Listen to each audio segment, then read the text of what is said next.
You watched us build this mini V8 Ford Raptor and you guys loved it. So we've got another mini V8 Ford Raptor. And you might be wondering, Weston, what are you gonna do with two V8 Ford Raptors? Well, we're giving away this one-of-a-kind truck and $10,000 to one of you guys.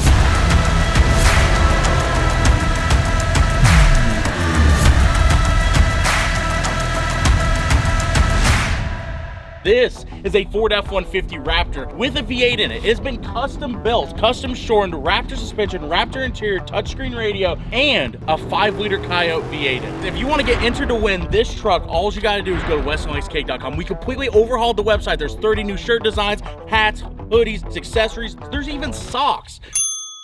So every $5 you spend equals 1 entry. And for the first week of this giveaway, the first 7 days, we are going to do 10 times entries to enter to win this truck. So go to westonlakescake.com, buy some merchandise, and get entered to win this custom V8 Ford Raptor. Oh, and also, I don't want to spoil it for you, but it's currently has stock horsepower. But by the time it gets to one of you guys, it's not gonna have stock horsepower.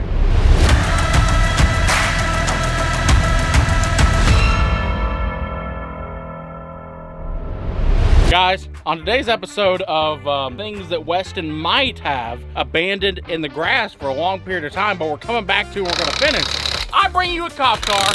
I'd like to say we've done some stuff with this, but I'm pretty sure, have we touched it in like 3 years? The last time we touched it was when we put it right here. So yeah, it's been a while. Anyway, long story short, what I'm trying to tell you is this car is insanely cool because we have a twin turbo kit built for it. We have a 426 Hemi from Blueprint. We have all the stuff to make this thing a really cool drag car. The problem is with it, we have left it in the grass for like the last year or two, and it's literally got a garden grown in the engine bay. And he's currently have to take a shovel to dig out enough to get a tire on it so we can actually get it inside the shop. While this thing's been sitting in the grass, we've needed parts for other cars. So we've accidentally robbed parts off of this thing. Pretty sure we robbed the power steering system off of it. We robbed the springs off the back. We've robbed a lot. All right, watch out, here I come.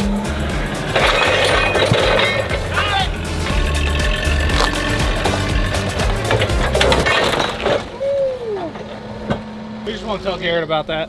We won't tell Garrett at all. By the way, this is supposed to be Garrett's race car. We won't tell him that we dropped it at all. You guys know there's a lot of times you buy a project and you sit in the field and you don't get back to it for years and that day never comes. You never come back to it. Well, today is completely different because we're finally coming back to this thing.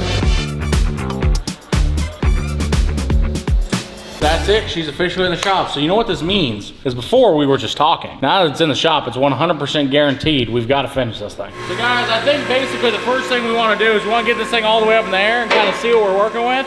Probably remove the garden that's currently underneath the car. That's probably a good start. It's February, the 24th of February. So we have to have it done in basically a month. Since we have to have it running and driving, we could go with the safe bet, which is just make it rear wheel drive and let it make it rip and we have it done. Or we do the more interesting option, but also the harder option, and we try to make it all wheel drive. Regardless, one way or another, this thing's gonna be a twin turbo Hemi cop car and it's gonna absolutely rip.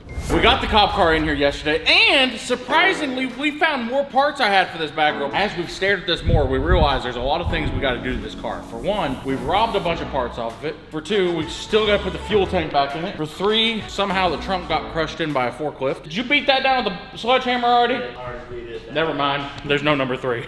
This car is set outside with no hood on it for probably 2 years. The issue with that is this is our fuse panel and not a thing works in it. I think we're basically ripping all the wiring out of this car. The only thing that we're gonna have that probably works on it that's electrical is hopefully we can make the windows work and the headlights and taillights. First things first though, we've got a lot of stuff we gotta do to the car to get the car ready, but on top of that, we have the most beautiful 426 Hemi that Blueprint Engines has ever made.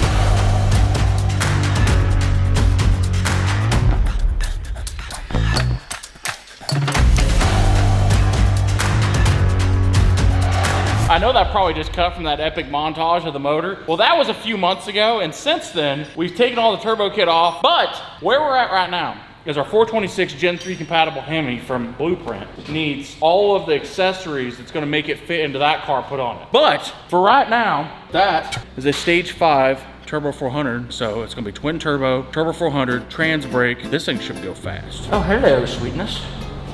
How you doing? I feel like we should leave them alone together or something. Oh yeah. Made me very uncomfortable.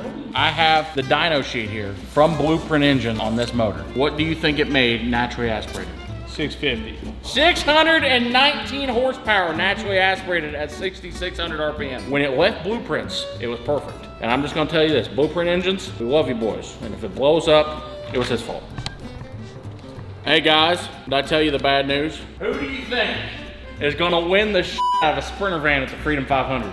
Yes, are you in? Yeah, I'm in, baby. You've never seen this fat boy drive as hard as I'm gonna drive to win that Sprinter van, because Cletus, I'm just telling you this right now. Fill my van up with diesel. I'm coming for it. Chris, what would you rather ride down the highway in? A VIP Sprinter van or a short bus Duramax with a hood stack? 1997 Pontiac Fiero GT. Man's loyal.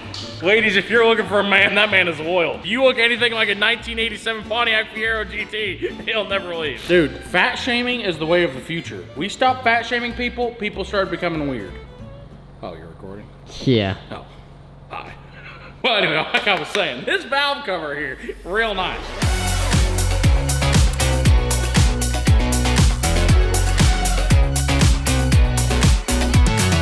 Guys, for the OGs, you'll know where we're at. We're at the old shop. And basically what we're doing is we're seeing if we can find the motor mounts that we need to put in the cop car, which I'm not sure they're in here, but they might be. So if I was a motor mount, where would I be? I swear I've seen them like floating around someplace. Oh, there they are. We got both of the motor mounts that we need, so now we can put the engine in the car. So let's go do exactly that. Let's go put the engine in the cop car. So yesterday we went ahead and got the motor mounts, the exhaust manifold, we changed out the valve covers, we got the oil pan on it, the accessories. So the final thing that we have to do to this bad girl before we actually put the motor into the car is put this on it. That's right. That is the front differential for the all-wheel drive system, and it bolts to the oil pan. And then as soon as he gets that bolted on, we're gonna slide it in, set it down, and it's gonna go perfectly. We're not gonna drop it or anything.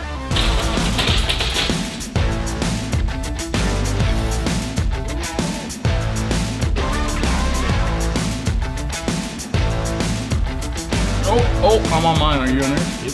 Ha-ha! It's in! The bad girl has landed and we didn't even drop it. Basically ready to fire up. Plus about 3 more weeks of work. Guys, here's the deal. You know what? I'm really gonna try to change my speech pattern. But if I say, guys, here's the deal one more time and catch myself doing it, I'm just gonna be annoyed because I told myself I was gonna stop saying it. But anyway, guys, here's the deal. So we've got the motor inside the car and we've realized that we might have a massive issue. And the issue is, this is our beautiful Turbo 400 we're gonna put in this car. The problem is, the starter goes right over here on the passenger side, which the issue with the starter going right there is that's where the differential is. And I don't know if you know this or not, but 2 things can't occupy the same space and time at the same time. So we're gonna go up with the car and see if we can actually fit this transmission on without having to pull the front diff out of it. So the starter goes right, I don't think there's any way. Here's my plan. You don't have a plan, do you? No, I don't have a plan. I feel like that's just not gonna fit. Here's our plans of what we're actually going to try to do. For one, we can take that front diff out and probably make it work. Or for 2, fit on that subframe won't fit our turbo kit. So basically, if we switch subframes, the turbo kit won't fit. But if we run this subframe, we can't run a transmission. I think long-term plan is we build a new subframe completely from scratch so we can make it all-wheel drive. But for right now, we'll just pull that diff off, throw the motor back in, and make it work. The more and more we look at the cop car, the more and more we realize she needs less things. No, that's not what we realized. Needs more things. That's what we meant. This rear subframe is not actually out of this car. This is out of another car. Basically, we're gonna take this rear subframe back out of it and then put the subframe that belongs in it back in it. Whoever's not scared, hit that button right there. That was not scary.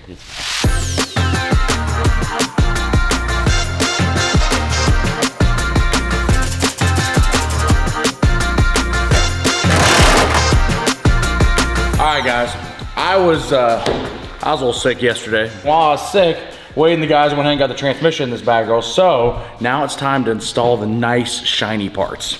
Dun, dun, dun. That right there is 2 Bullseye 72mm turbos, which are going to boost the hell out of this thing and give this thing a lot of power. This entire turbo kit was built specifically for this car, so it should work. perfectly. But first things first, let's put the turbos on it because that's the exciting part. So what we're doing now is we're both arguing with these up pipes, see if we can get them on or not. I've got mine mostly on. All I gotta do is tighten down the clamp and line everything up. He's got his starting to be on. When Bullseye was asking how much power we wanted to make, we said yes. Because this right here, I'm pretty sure these turbos have the ability to make 2,200 horsepower. Ho, ho, ho, ho. Oh yeah, that looks sick. Okay, my turbo fits. How's yours fit? I mean, it's on there. All the pipes look like they're going in different directions. So guys, we got both the turbos on the car now. So it's time to set the intake on. So this is the lower intake with the intercooler stack in it. So basically what happens is air gets taken from the turbos and gets blown through it like that, and then gets blown through this little radiator that's in the intake, and then this has cold waters going through it, and as all that's blown through it, cools it down, then shoves it down in the motor and it makes a lot of power. So this right here, it's 12 o'clock on Tuesday. You wanna know how you know? Anyway, long story short, we gotta put it on. And ta-da! Basically now, all we gotta do is put this nice little pipe right here. Oh. This is the first time I'm actually seeing this turbo kit on this car in like 2 years. It looks so freaking good.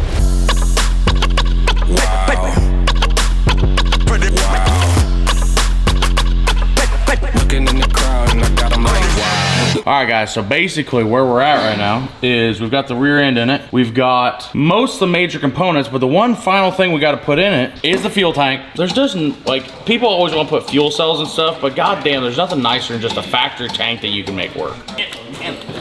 Get in your hole. There we go. Thank you.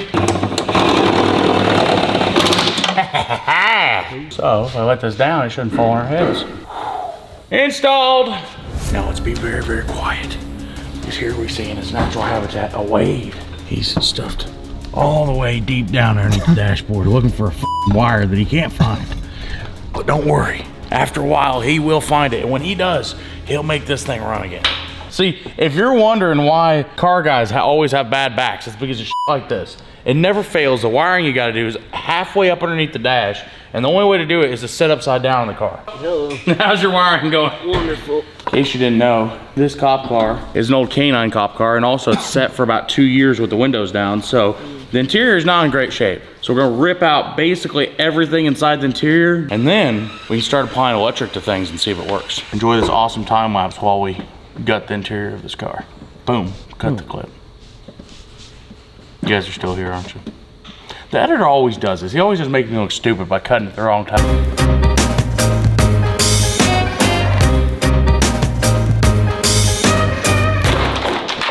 There's a lot of interior in this trunk. Don't need that anymore. You know, for a car that I thought we robbed a lot of parts off of, there's still a lot of parts we're taking off. Oh, I found the AC line. I don't know what that's doing back here. The thing is, car companies don't want you to know, but secretly they install thousands of miles of wiring just to charge you more money. You really don't even need them. What do you gotta run? Taillights, headlights, fuel pump? Besides for the fact that there's a random PA system back here, I'm pretty sure most of the unimportant stuff has been deleted from the trunk. It's slowly becoming a beautiful race car.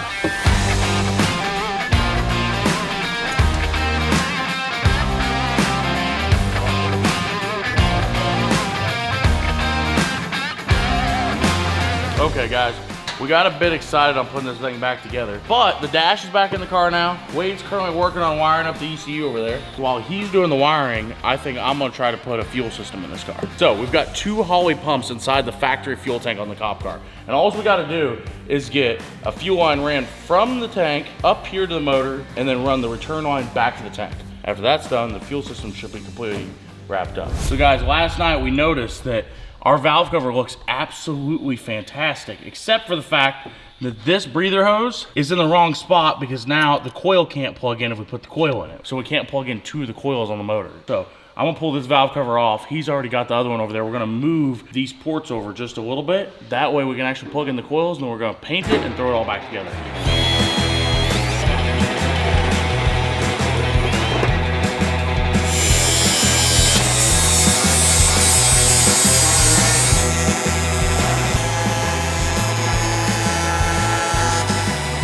And just like that, they're both done. Guys, here's the thing, right? The off-road Hellcat's currently up on the lift, and we are currently robbing the torque converter out of it because the torque converter and transmission that's in this car was actually meant for the cop car over there on the other lift. But now we gotta put that car back together, so we gotta rob the torque converter out of this car to put it back in that car. Does it make sense? Long story short, the torque converter's gotta come out. But first, get that out. We gotta get the transmission out. But you know, before we can do that, we gotta take the transfer case out. But before that, we gotta take the drive shafts out. So that's what I'm working on right now. I gotta get this absolute monster of a drive shaft out so I can move on to the back and then, you know, start working my way forward.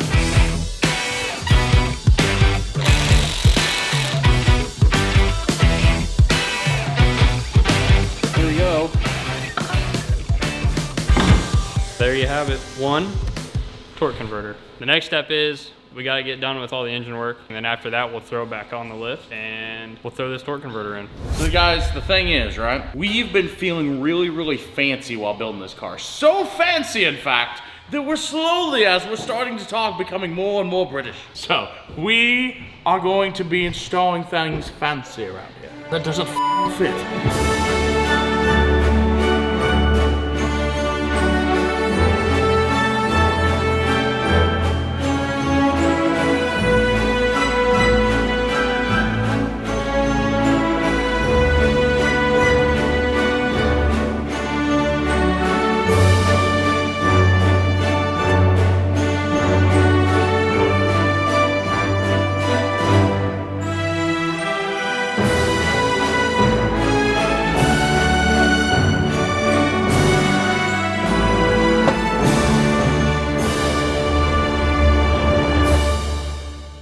Look how good that belt's put on. An absolute professional put that belt on. Isn't there only one way that goes on? Surprisingly, there's 7 different ways it can go on. 6 of them are wrong, but there's 7 different ways it can go on. So guys, it may not seem like it, but we are real close to making noises out of this thing. Honestly guys, we're just doing some like really, really small stuff that we gotta make sure we get right before we fire this thing up. But this is looking pretty solid. We took and have a set of Holley pumps in the fuel tanks of this, which should support like 1,500 horsepower. But when we put them in, we just thought, oh, we'll just take and wire them together on top of the fuel tank. But I think there's supposed to be a crossover tube inside, and it's leaking fuel pressure to inside the fuel tank. So right now we don't have any fuel pressure at the engine, which means we can't even begin to start it because, well, I don't know if you know this, they need gas to run. Try it again. It sounds like it's doing something. You ever had a fuel regulator fart at you? Okay, do it again. Excuse you. We don't know exactly why it's not building fuel pressure, but just in the name of science, we flipped the fuel feed and the fuel return at the tank. So if it builds pressure now, we know that we temporarily had it backwards. Okay, go ahead. 20 pounds of fuel pressure. God damn it. Hey, here's the good news. We got fuel pressure now. So in case you're wondering, if your fuel pressure is ever doing really, really weird things, make sure you got it hooked up the right way because the send-in and the return-in don't like to be flipped. All right, baby. Everybody cross your fingers.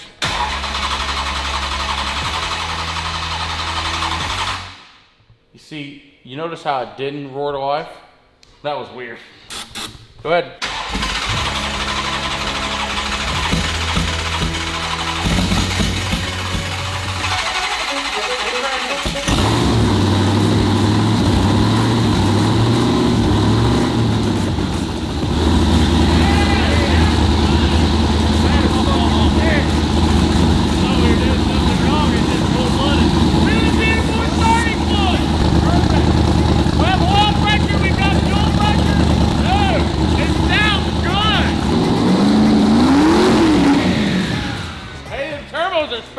The hope is we can get it running long enough that it overheats. But it runs! We need to definitely do some stuff with the tuning, but it sounds sick. So we're gonna put a little bit more oil in it, go through the break-in procedure. Excuse me, not the braking procedure. This is the Weston Champlin channel. Hey, we're gonna change that. Wade's gonna be really happy about doing that. This might be the first time we've ever broken in a motor. Not might be, it's 100% the first time we've ever broken a motor. But that means it'll survive for a very long time and it'll be great.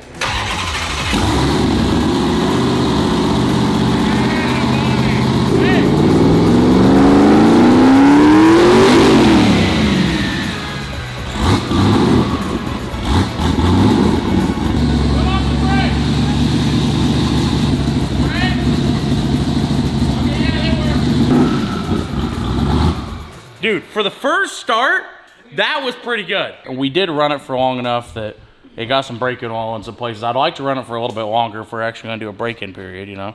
But we still have not got it to suck down any coolant, and it'd be good to get it where we could let it idle for 20 minutes without overheating. So guys, I could easily explain what's going on with the car right now, but Wade's gonna explain it. We're thinking with our dipsticks, and we're gonna plug this hole for a dipstick with another dipstick. This motor actually has provisions for a dipstick on either side of the motor. And it has one over here, the factory one, but there's also a hole for one over there as well. So it's splashing oil up on the bottom of the exhaust. This is a Gen 3 compatible Hemi from Blueprint, which means it's set up for any different kind of Gen 3 Hemi style you want. You want to put it in a car, you can put it in a car. You want to put it in a truck, you can put it in a truck. You want to have the dipstick on that side, you can. You want to have the dipstick over here, you can. You want to make a bunch of power and outrun everybody else? You can do that too. So he's putting a dipstick in there to clog that hole. And also, we're waiting on our tuner to send us a new tune for the bag grill. And we couldn't get it to suck down any coolant, which I figured out why, because we've got it plumbed in, the coolant tank plumbed into the top of the water pump right there. And the issue with that, I think it needs to be on the suction side so it can actually suck water into the cooling system. So that means we need to go find a different bottom radiator hose. Guys, in case you're wondering, we got the coolant problem fixed. So we had to get a new bottom radiator hose from O'Reilly's this morning. Put that on, and I think we have it plumbed correctly where the coolant tank should now work. So we're gonna fire this thing up and see if we can let it run long enough that it doesn't overheat. Guys, you also might be wondering what this weird ass stack is on the driver's side turbo. Well, our tuner needs a really, really good O2 sensor reading. The problem with that, the stack was this long and the O2 sensor was right here, which means at idle, it would suck fresh air back in the stack on certain revolutions, and then the O2 sensor wouldn't read right at idle. It'd still read right up on RPM and up on boost and stuff, but to get the idle really dialed in, we got this long tube on here that looks kind of dumb, but at least the O2 sensor will work so the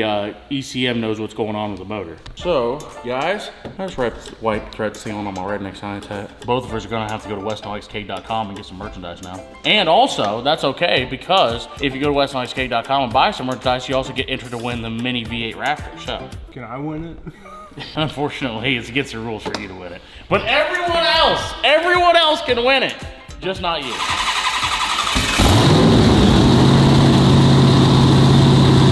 Guys, you want to know the good news? It's staying cool. 179 degrees, it's not getting hot. Guys, we just flushed the fuel system of all the 93 octane that was in it, and now we're pouring E85 in this bag grill, and should be able to fire it up on E85 and go put it on the dyno. Go ahead, Ron.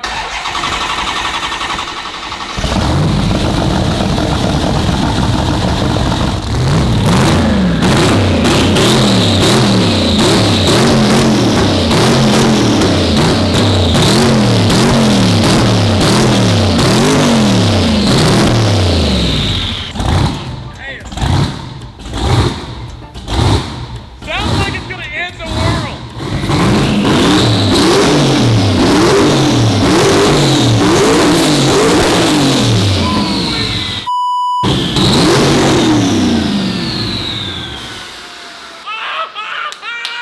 It shoots flames.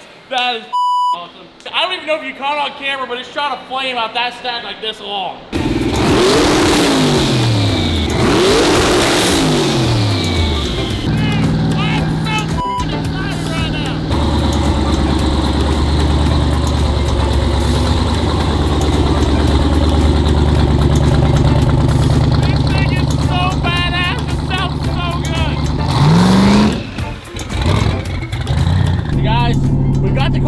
And it's running really, really good. We've got good coolant temperature, it's not overheating, and it sounds fantastic. It is one of the best sounding turbo cars I've ever been around.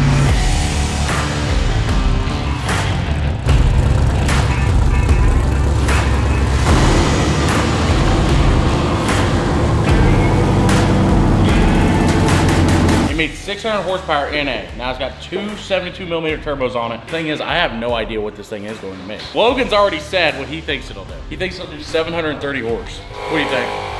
780.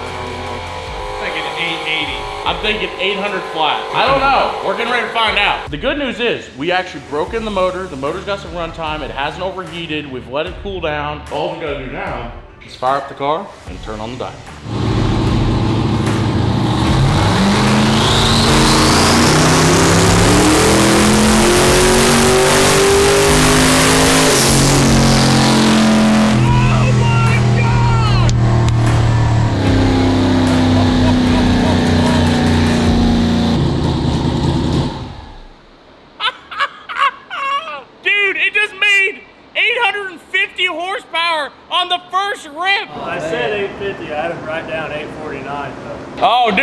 there, 840.9 horsepower in the first run to the tire and 690 foot-pounds of torque.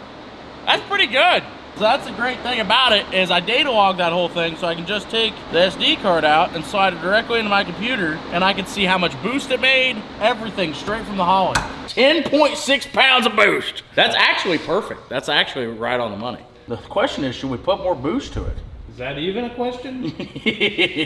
But it runs now. It runs now. It runs good does now. run now. What's 840 plus 15%? Because that's what the motor's actually making right now. Really close to 1,000. So technically, it just made 1,000 horsepower on its first rip. If you guys want to see this thing do a burnout, or actually see this car in person, this car is going to be at the Horsepower Rodeo May 24th here in Winfield, Kansas, and the tickets are live on thefloat.com. So you better go buy some because right now they're selling out like hotcakes. I'm pretty sure VIP's already sold out. So a lot of the camping spots are getting ready to be sold out. So thefloat.com. We're gonna let him look at the data log, make sure the tune's right, and then from there, we'll probably just take it off the dyno and go see how it runs.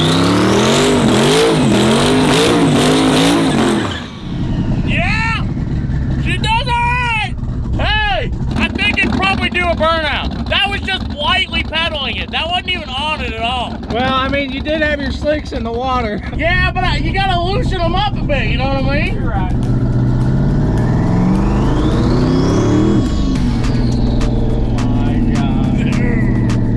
This thing is so baller. Is this your new favorite car? I think it might be.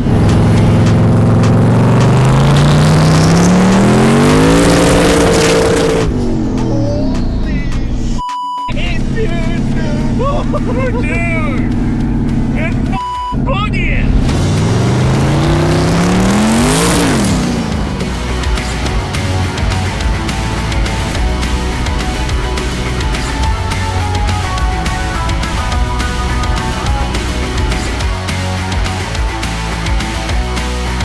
All right, guys, the thing is, there's one final thing I've wanted to do with the cop car. And I've wanted to do this for a long time, but as you can see, she's sitting on the trailer. And you might be wondering, why is a twin turbo 1,000 horsepower cop car sitting on a trailer? That's because we are going to do trailer burnouts. And also, we've got the giveaway Raptor pulling the trailer. So in case you guys was wondering, yes, the truck is capable. If you want to get entered to win this awesome one-of-a-kind F-150, go to the website, get some merchandise, get entered to win this awesome F-150. That also can pull twin turbo cop cars while they do burnout.